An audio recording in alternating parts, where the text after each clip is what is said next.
First time mama ko at 2 months pa lang yung baby ko. Sobrang daming experience ko na ayoko na talagang maulit-ulit. Sobrang na-trauma kasi ako sa panganganak ko. Hanggang ngayon, naiisip ko yung experience ko nung sinisies ako at naiiyak ako sa sobrang takot. At ngayon nga, after 1 month kong manganak, ay may nangyari na agad sa amin. Nag-withdrawal naman si mister at yun yung lagi namin ginagawa noon pa man. Pinagbigyan ko lang naman talaga siya gawa ng sobrang tagal na rin naman nung walang nangyayari sa amin. May ugali kasi ako na hindi ko kayang magpagalaw hanggat buntis ako. At baka kapag hindi ko pa pinagbigyan siya ngayon, baka maghanap na ng iba. And after nung may nangyari sa amin, nagka-mens naman ako. 2 months na akong may mens. After nang may mangyari sa amin. At hindi naman na yun nasundan. Ngayon ang problema ko, inaantay-antabayanan kung magkaroon ako ngayong month na to pero hindi ako nagkaroon. Sobrang nakakapraning kasi hindi ko alam kung buntis ba ulit ako. Sobrang natatakot ako magbuntis at manganganak na naman. Hindi pa talaga ako ready emotionally, physically, mentally, and also financially. 3 months pa lang yung baby ko next month at talagang sumasakit yung tahi ko paminsan. Iniisip ko na baka bumuka yung tahi ko kapag lumaki yung tiyan ko at naiiyak talaga ako pag naiisip ko yun. Sabi ng asawa ko, wag daw akong mag-alala kasi nandyan naman daw siya. Aalagaan naman daw niya ako. Pero hindi gumagaan yung loob ko sa bawat sinasabi niya. Hindi ko masabi sa iba kasi nahihiya ako na baka i-judge nila ako. Nahihiya naman akong bumalik sa OB ko kasi baka sabihin buntis na naman ako ilang beses niyang pinaalala yun sa akin. At natatakot talaga ako sa magiging resulta. Paano nga kung buntis ulit ako, ano yung gagawin ko? Mami, linas ko lang sa mga mamis dito na after nyo bang manganak, naging normal ba ulit yung monthly period nyo? Breastfeeding ako and at the same time nagbabattle din si baby. Pero mas madalas yung breastfeeding ko. Pa-advise naman ako, Mami Len, at sana'y ma-advise rin ako ng mga followers mo. From our letter sender,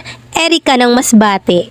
May magpiti ka muna, no? Then whatever the result, punta ka sa health center sa lugar nyo. Kasi libre naman yun at walang babayaran. Or kung nakakaluwag-luwag ka naman, mag-visit ka sa OB-GYN mo. Mas marunong kasi silang mag-advise kasi professionally trained sila. Kasi inaral at in-undergo talaga nila yan sa mga trainings and seminars. At in case na buntis ka, nandyan na yan. At least may asawa ka. Pwedeng kinulang lang sa protection. At kung ano man yung maging resulta, tanggapin na lang natin. Kaya mahalin mo kung meron darating. At saka, wag kang masyadong mag-overthink ha. Hindi naman kasi pare-pareho yung katawan nating mga babae. Meron kasing mga hindi normal ang period after manganak, lalo na at stress ka or napupuyat at maraming iniisip. Mahirap kapag ka maraming iniisip kapag kakapanganak lang. At normal na ma-depress ka kasi sa babae maraming nagbabago kapag nakapanganak na. At eto naman yung real talk advice ng Mami Len mo. Sad to say, ganyan yung reality sa atin. Na kapag magkasunod yung anak mo, wala na agad isip ang tingin sa'yo. May mga ganyan talaga Aminado naman na mahirap talaga yung mag-anak ng mag-anak pero kasama naman yan sa buhay. Walang nakakahiya. Yung iba nga dyan gumagastos ng malaking halaga mabuntis lang. Ginampanan mo lang yung obligasyon mo bilang asawa. Mahirap man pero makakaya mo yan. Tayong mga mami sadyang matibay humarap sa lahat ng hirap. Kaya mahalin mo kung may darating kasi blessing pa rin yan. And next time, magtanong ka rin sa OB mo about sa family planning para mas safe. At kapag may antrimitida na nagtanong sa'yo na buntis ka na naman, etong isagot mo, malamang may asawa ko. Huwag kang mag-alala ante, hindi ko to sa'yo iaasa.